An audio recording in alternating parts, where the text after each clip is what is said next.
Good morning बच्चों। देखिए आज की क्लास हमारी जो है वो है क्रिया, जिस पे हम कल चर्चा कर रहे थे और क्रिया की परिभाषा वगैरह सब जो है आपको बता दी गई थी। तो हमने जो कल है एक टॉपिक जो छोड़ा था वह था सकर्मक क्रिया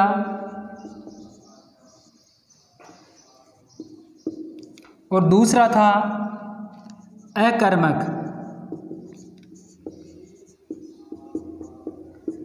इसका उदाहरण बताया गया कि सकर्मक अर्थात जहाँ कर्म जो है यानी कि क्रिया का फल जो है कर्म पर पड़े, क्रिया का फल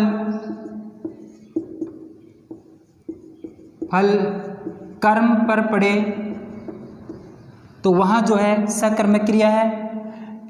ऐसे ही ये कल हमारा टॉपिक हो चुका था। ठीक इसी प्रकार अकर्मक क्रिया है।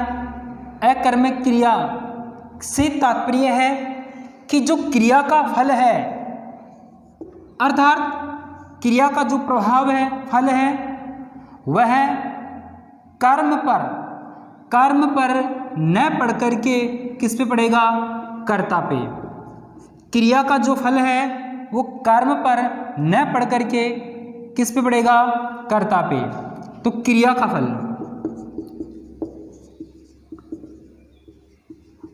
कर्ता पर पड़ता है। अब देखिए उदाहरण देखिए इसके, वह छोटे से छोटा उदाहरण देखिए, वह पढ़ता है। तो देखिए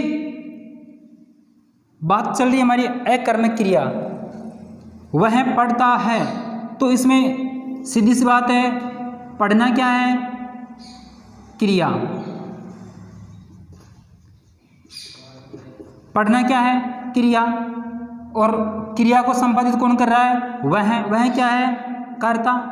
अर्थात कर्म यहाँ पर नहीं है, कर्म यहाँ पर नहीं है। तो क्रिया का सीधा प्रभाव या क्रिया का जो व्यापार का जो फल होता है वह किस पे पड़ता है, कर्ता पे। तो क्रिया का जो फल है वह यदि कर्ता पे पड़ता है तो क्रिया होगी अकर्मक। और यदि क्रिया का व्यापार या वह जो फल होता है वह कर्म पर पड़ता है तो क्रिया सकर्मक होगी। देखिए एक बार मैं एक ही शब्द या एक ही वाक्य को लिख करके बताता हूँ। ये देखा उदाहरण, इसी को हम सकर्मक बनाना चाहे तो क्या बनेगा। यदि इसी को हम सकर्मक बनाना चाहे तो कैसे बनेगा, वह पुस्तक पढ़ता है, वह पुस्तक पढ़ता है और वह पढ़ता है। तो देखिए यहाँ पर ये क्या है, क्रिया है, ये क्या है, कर्ता है। और क्रिया कर्ता बीच में क्या गया है, कर्म है। तो क्रिया का जो व्यापार फल है वो किस पे पड़ रहा है, कर्म पर पड़ रहा है। अर्थात कर्म संपादित हो रहा है। तो कर्म संपादित हो रहा है अर्थात क्रिया का व्यापार जो फल है वो कर्म पर पड़ रहा है तो क्रिया सकर्मक हो जाएगी। और यदि कर्म प्रधान ना हो करके अर्थात क्रिया का जो व्यापार फल है वो कर्म पर न पढ़ करके, ये रहा ये वाक्य, किस पे पड़े, कर्ता पे पड़ता है। तो कर्ता पे पड़ता है तो क्रिया क्या हो जाएगी, अकर्मक। एक बार आप इसको देख लीजिए।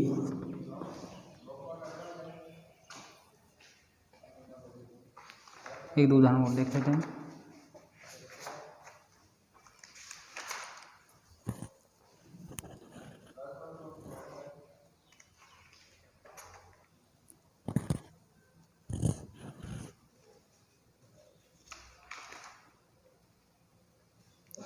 हाँ तो देखिए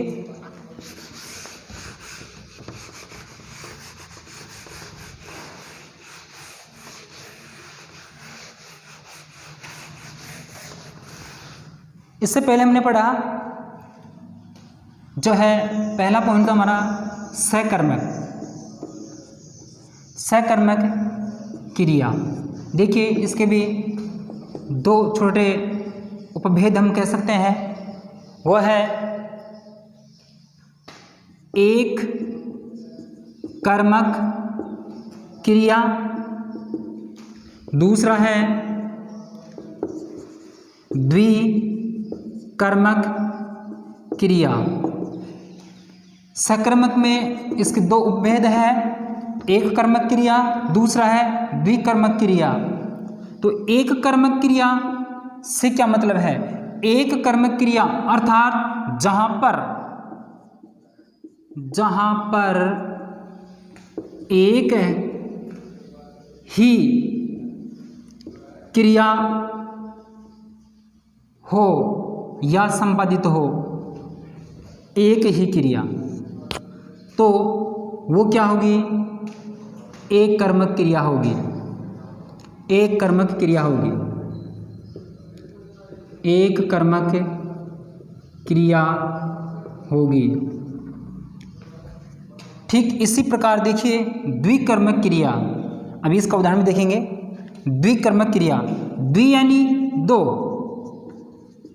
जहां पर यही है, जहां पर दो क्रियाएं संपादित होती है, जहां पर दो क्रियाएं, वाक्य में दो क्रियाएं संपादित होती है या दो क्रिया ही व्यक्त होती है, दो क्रियाओं का प्रयोग होता है, दो क्रियाएं होती है, वहां पर द्विकर्मक क्रिया होती है। देखिए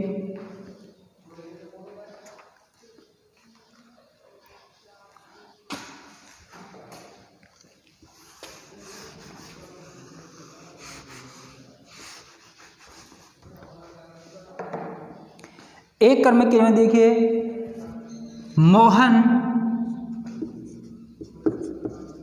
मोहन मेज बना रहा है, मोहन मेज बना रहा है। तो देखिए ये जो एक कर्मक क्रिया का जो ये हम पढ़ रहे हैं, मोहन मेज बना रहा है, तो सबसे पहले मैंने कहा था हम क्रिया पढ़ रहे हैं तो क्रिया की ओर देखेंगे, क्रिया को पहचानेंगे। तो इसमें इस वाक्य में क्रिया क्या है? बना, अर्थात बनाना। बनाना क्या है? क्रिया है। बनाना क्या है? क्रिया है। अब देखिए कौन बना रहा है? मोहन बना रहा है, तो मोहन क्या हो गया? कर्ता हो गया। क्या बना रहा है? मेज बना रहा है। क्या बना रहा है? मेज। तो मेज क्या हो गया? मेज क्या है? कर्म है। मेज क्या है? कर्म है। तो क्रिया का प्रभाव किस पे पड़ रहा है? कर्म पे पड़ रहा है, या इसका व्यापार फल जो है कर्म पे पड़ रहा है। तो क्रिया, अब देखिए हम पढ़ रहे थे एक कर्म क्रिया, अर्थात क्रिया, मूल क्रिया यहाँ पर क्या है? एक ही है। मूल क्रिया यहाँ पर क्या है? एक ही है। तो पूरे वाक्य जो वाक्य हैं, इस वाक्य में एक क्रिया संपादित हो रही है, तो वाक्य क्या हो जाएगा? एक कर्मक क्रिया। वाक्य क्या हो जाएगा? एक कर्मक क्रिया। देखिए इसी प्रकार दूसरा उदाहरण देखिए, एक बार इसका स्क्रीनशॉट ले लीजिए।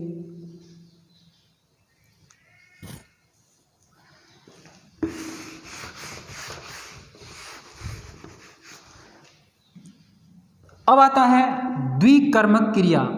द्विकर्मक क्रिया अध्यापक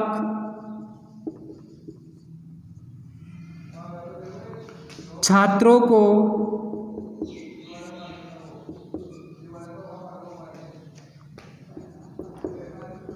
गणित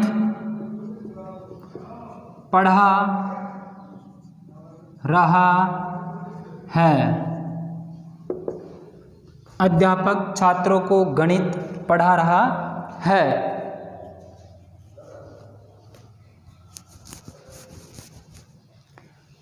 तो देखिए सबसे पहले इस उदाहरण को आप खोज कीजिए कि इसमें क्या क्या है।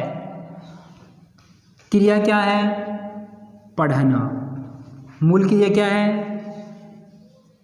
मूल क्रिया जो है ये हमारी क्या है, पढ़ना। मूल क्रिया पढ़ाना है। क्या क्या पढ़ा रहा है या किसको पढ़ा रहा है? क्या पढ़ा रहा है? गणित पढ़ा रहा है। किसको पढ़ा रहा है? छात्रों को पढ़ा रहा है। और कौन पढ़ा रहा है? अध्यापक जी पढ़ा रहे हैं।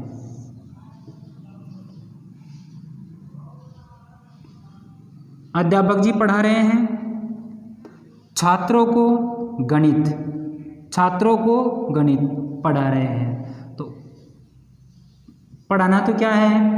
क्रिया, ये इसकी सहायक है। मूल क्रिया है पढ़ाना। ठीक है।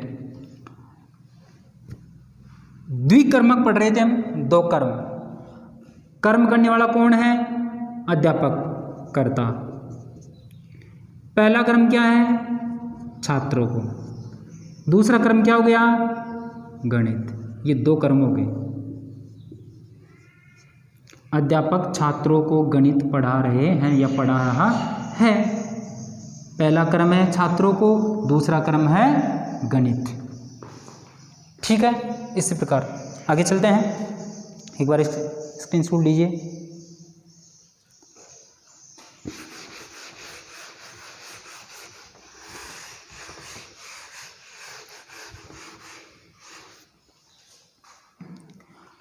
अब इसका दूसरा जो है भेद है या प्रकार है वह है काल के आधार पर। काल के आधार पर पहला है वर्तमान काल। काल जो तीनों है,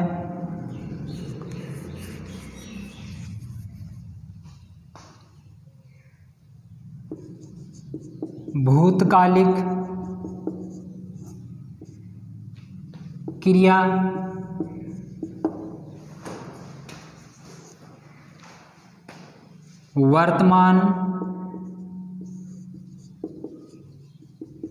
वर्तमानकालिक क्रिया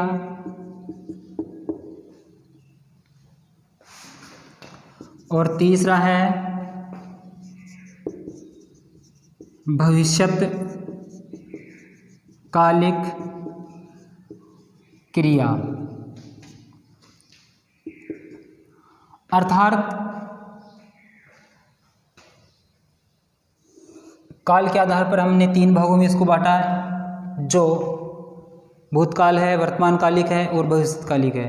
यानी समय के आधार पर अर्थात काल के आधार पर क्रिया को तीन कालों में या तीन भागों में हमने बांट लिया है। और इससे ये पता चलता है कि क्रिया तय करती है कि जो वाक्य है वो कौन से काल का है। ठीक है, देखते हैं।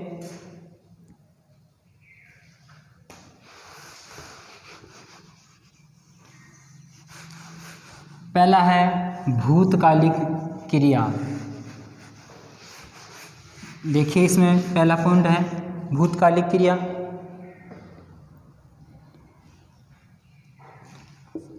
क्रिया के जिस रूप से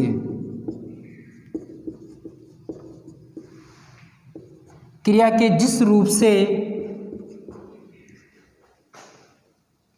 के जिस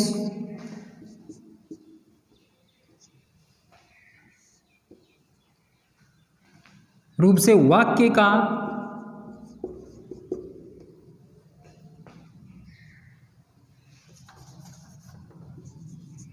भूतकाल में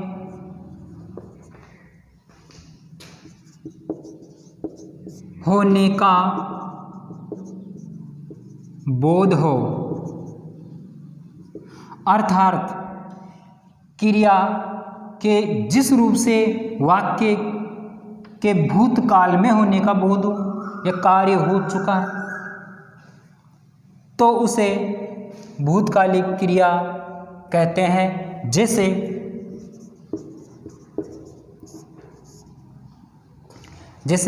हम इंग्लिश में भी कई बार या अंग्रेजी अध्ययन में भी पढ़ते हैं कि भूतकाल में ता था, ती थी, ते थे आदि जो है एग्जाम्पल्स में आते हैं। इसी प्रकार देखिए, एक उदाहरण देखिए।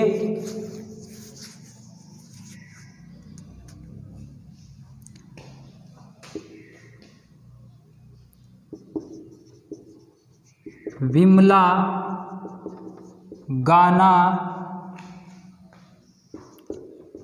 गाती थी। बिल्कुल सिंपल उदाहरण है, साधारण उदाहरण देखिए। विमला गाना गाती थी, वाक्य सकर्मक है, तो सीधी सी पहचान क्या है, क्रिया क्या है, गाती, अर्थात गाना क्या है, क्रिया है। यदि हम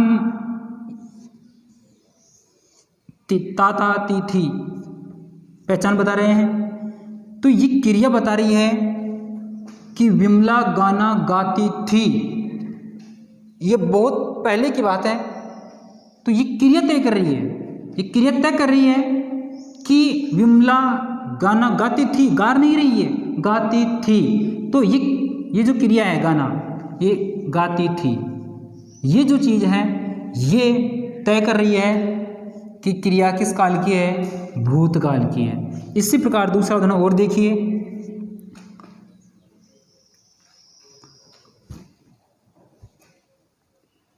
मोहन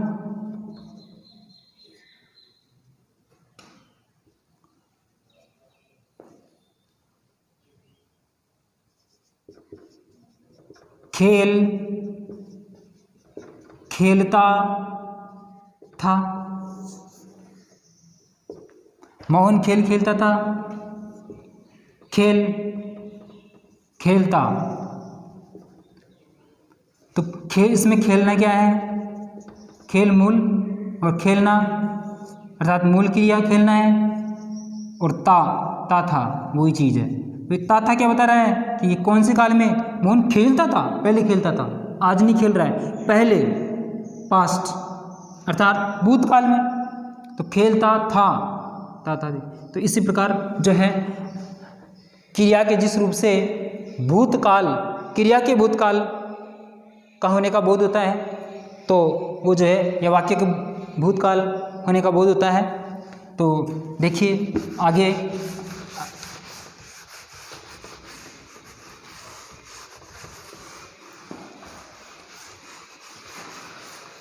अगला टॉपिक है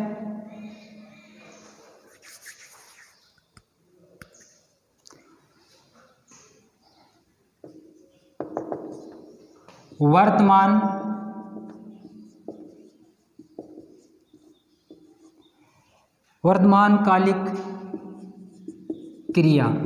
वही परिभाषा है, इसमें कुछ ज़्यादा डिफरेंट नहीं है। क्रिया के जिस रूप से, क्रिया के जिस रूप से वाक्य का वर्तमान समय में होने का बोध हो, तो उसे वर्तमानकालिक क्रिया कहते हैं। जैसे उदाहरण देखिए, राम या मोहन जो भी है पुस्तक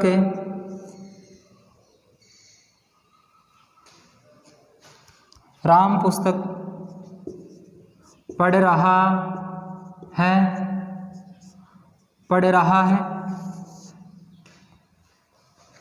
राम पुस्तक पढ़ रहा है। पढ़ना क्या है, मूल क्रिया है। पढ़ना, पढ़ अर्थात पढ़ना क्या है, मूल क्रिया है।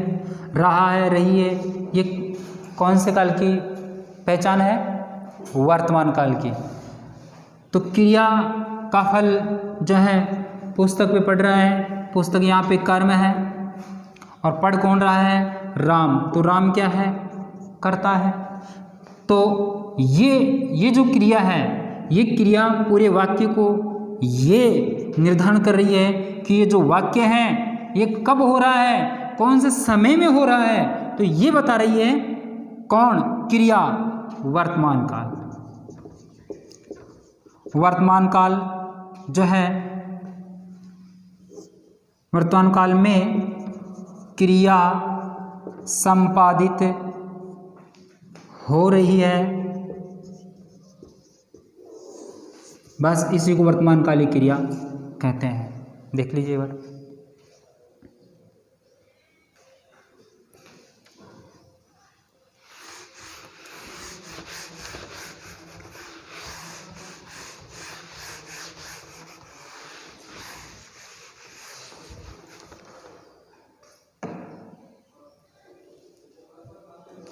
तीसरा इसका जो भेद हुआ है भविष्यकालिक।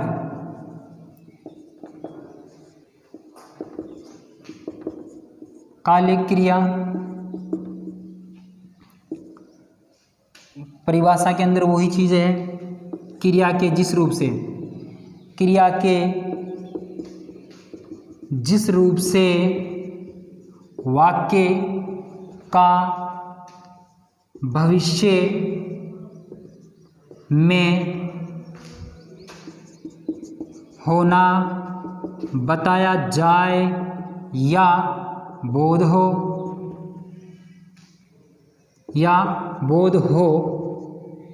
तो उसे जो है कौन सी क्रिया कहते हैं? भविष्यकालिक क्रिया कहते हैं। भविष्यकालिक क्रिया कहते हैं जो भी है। जैसे उदाहरण देखिए, इसमें क्रिया में ये परिभाषा जो है इसमें कोई ज़्यादा डिफरेंट नहीं है। आप कहीं ये देखिए कि बस मैं सिर्फ इशारे के लिए, और वो ही परिभाषा है। इसमें क्रिया जो है समय का बोध कराएगी, वर्तमान काल में हो रहा है तो वर्तमान काल का, और यदि भूतकाल में हो रहा है तो भूतकाल का बोध कराएगी। अब बात है भविष्यत काल में, तो यानी जो क्रिया ही ये बताएगी कि कार्य कब होगा, कब हो रहा है, कब हो चुका, ये तक कौन करता है? ये क्रिया तय करती है। कौन तय करता है? क्रिया तय करती है। तो देखिए अभी जैसे हमने लिखा था उसी प्रकार देखिए, राम पुस्तक पढ़ेगा, राम पुस्तक पढ़ेगा। अब कब पढ़ेगा? आने वाले समय में। गागेगी पहचान है कौन सी की? काल की, भविष्यत काल की है। क्रिया का काल हम जो है पढ़ रहे हैं कि क्रिया काल तय करती है, काल का निर्धारण करती है। 3 इसके प्रकार बताए भविष्यकालिक क्रिया। तो भविष्यकालिक क्रिया में देखिए उदाहरण देखिए, राम पुस्तक पढ़ेगा, तो पढ़ेगा अर्थात आने वाले समय में राम पुस्तक पढ़ेगा। तो ये क्रिया जो है भविष्यकालिक क्रिया है। इसमें कर्म हो गया और ये कौन है? कर्ता। तीनों चीज देखिए एक बार।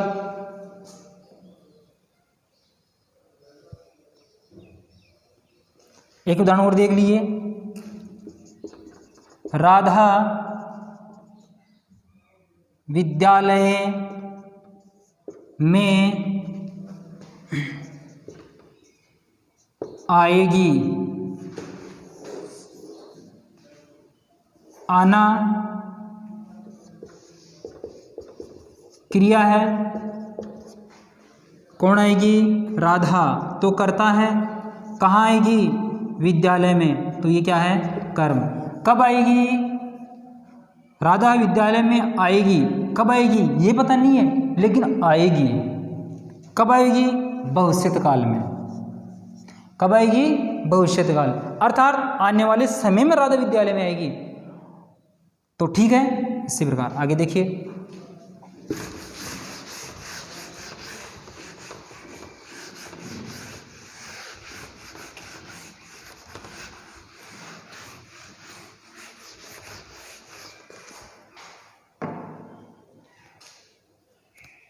अब हम पढ़ते हैं, देखिए प्रयोग है इसका तीसरा प्रकार। देखिए प्रयोग के आधार पर।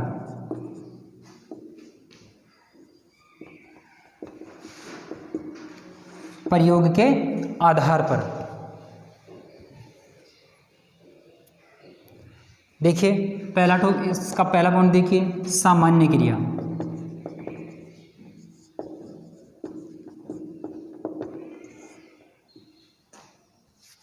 बहुत ही जिसको हम कह सकते हैं या कहते हैं सिंपल यानी सामान्य क्रिया। ये वाक्य बहुत सामान्य होते हैं, इसमें ज़्यादा गंभीर होने की आवश्यकता नहीं है।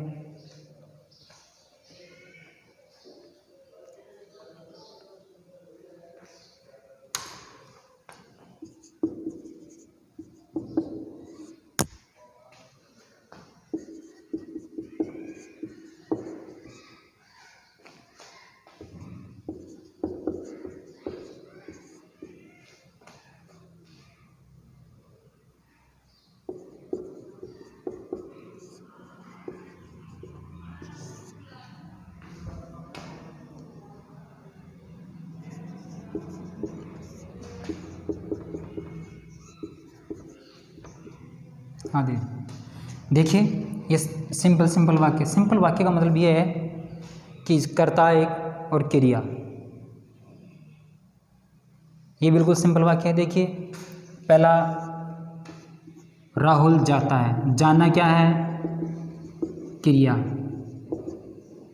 ठीक है। कौन जाता है? राहुल, कर्ता। राहुल जाता है साधारण है, क्रिया है, करता है। मोहन पढ़ता है, मोहन पढ़ता है, पढ़ना क्या है? क्रिया है। कौन संपादित कर रहा है या इसका व्यवहार फल किस पे पढ़ रहा है? मोहन पे पढ़ रहा है, करता है। मीना गाती है, गाती क्या है? क्रिया है। कौन गा रही है? मीना, तो ये क्या है? करता है। अर्थात इसमें एक ही करता है, एक ही क्रिया समय विद्यमान है।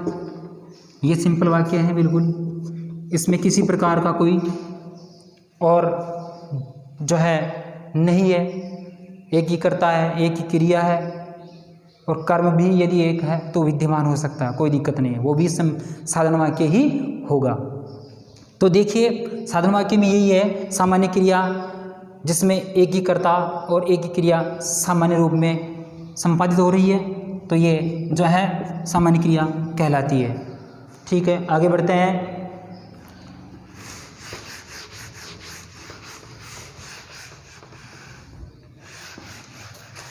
इसका दूसरा भेद है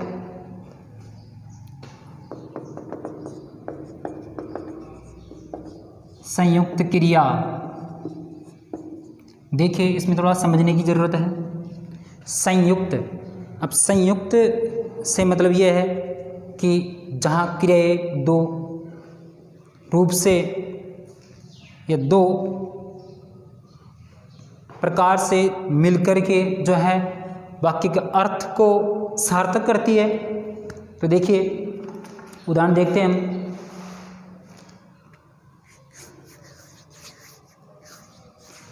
रमा ने खाना बना लिया, रमा ने खाना बना लिया। हम ये उदाहरण देख रहे हैं और उदाहरण से परिभाषा बना सकते हैं। उदाहरण है, अब हम देखिए कैसे, इस उदाहरण से देखिए, बना लिया खाना, जब दो भिन्नार्थक क्रियाएं, भिन्नार्थक क्रियाएं वाक्य में हो, ये शॉर्ट है एकदम, इसको लंबे नहीं करेंगे। जब दो भिन्नार्थक क्रियाएं, भिन्नार्थक क्रियाएं रमा खाना और बना लिया। देखो बना, बनाना, और लिया, लेना। जब दो भिन्न अर्थ देने वाली, अलग अलग अर्थ देने वाली क्रिया होगी दो, लेकिन अलग अलग अर्थों वाली होगी। नोट करने की बात है, क्रिया होगी दो लेकिन अलग अलग अर्थ देने वाली होगी। वाक्य एक में होगा, एक ही वाक्य में।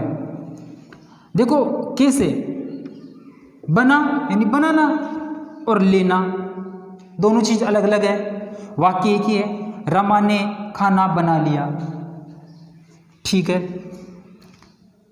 तो कर्ता एक ही है, खाना क्या है, कर्म है, लेकिन दो क्रियाएं मिलकर के एक वाक्य को बना रही है।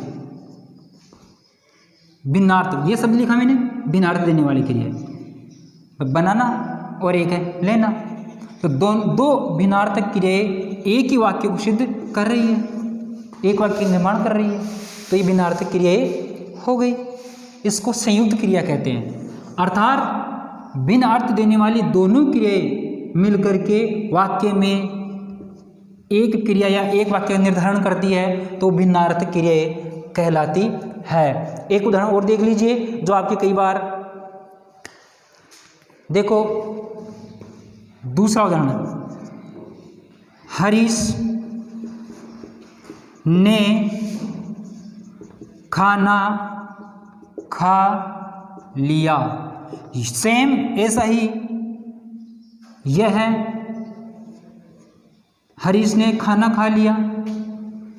तो देखो खाना, ये खाने का मतलब है भोजन, इस खाने का मतलब क्या है, भोजन, और खा इसका मतलब है खाना, यह है क्रिया, और लिया वो ही लिया, ये भी क्या है, क्रिया है। तो पहली क्रिया दूसरी क्रिया,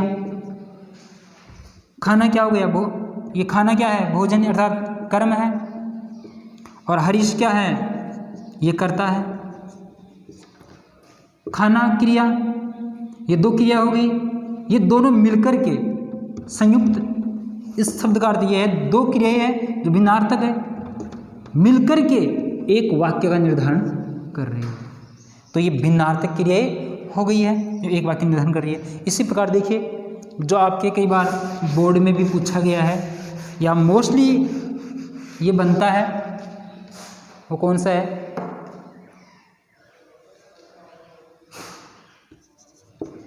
अपनी आयु भर नीति शास्त्र पढ़ाते रहे। ये उदाहरण है हमारा, अपनी आयु भर नीति शास्त्र पढ़ाते रहे। तो क्रिया एक दो, एक ही क्रिया दो बार प्रयुक्त हो रही है, अर्थात